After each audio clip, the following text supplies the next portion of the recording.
The arc of the moral universe is long, but it bends towards justice. Dr. Martin Luther King was a drum major for justice, and I believe if he were alive today, this 81-year-old man would not seek to pass the baton, but to share the baton by deputizing each and every one of us to lead the band of brothers and sisters of our own community across the long moral arc that bends towards justice. As I study the life of Dr. Martin Luther King, I have discovered at least two things about him that I think will support the message of hope that I believe he will have for us today. One, he recognized the problem. And two, he was resolved in his position. One, he recognized the problem. Martin Luther King was born into a country where practically every southern state was segregated, a divided, unequal system made up the educational, economic, political, and social landscape of the Old South. Schools were segregated, restaurants were off limits to black people, and hotels had no vacancies when a black face appeared. Theaters, housing, waiting rooms, lavatories, and drinking fountains, all accommodations were off limits to him, my great-grandmother, and some of your grandmothers as well.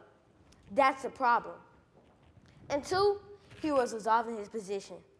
There is nothing more dangerous than to build a society with a large segment of people in that society who feel that they don't have a stake in it, who feel that they don't have anything to lose. People who have stake in their society protect that society. Men often hate each other because they fear each other.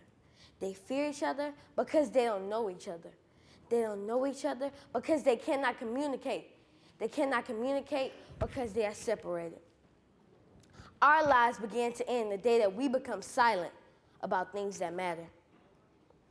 Based upon what I've learned about him, I believe that if he were here today with all of us together in church, he would be encouraged. I believe that if he were to walk through our schools and witness the different nationalities representing our faculty, staff, and student body, he would be elated. I believe if he were to walk through the halls of Congress and witness Sheila Jackson Lee working side by side with Sonia Sotomayor and Joseph K.O., he would be ecstatic.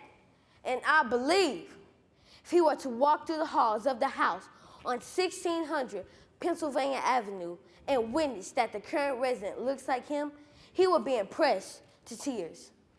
And then, when asked to speak, and we all know he would be, he would urge our leaders to feel the hurt and pain of parents who are out of work, children who go to bed hungry, and the elderly who have to choose between buying medicine and paying rent every month. He would say that the election of President Obama is only a down payment for the past injustices. The job is not done. He would say, even though the color of his skin may be black, his fight is for all mankind, or as he would say, all God's children. He would say, don't get mad when things don't go your way. Don't give up if you've had a bad day. And don't give in to what the naysayers say. You got to play in the uniform you issued and play the ball where it lays. Because the arc of the moral universe is long, but it bends towards justice.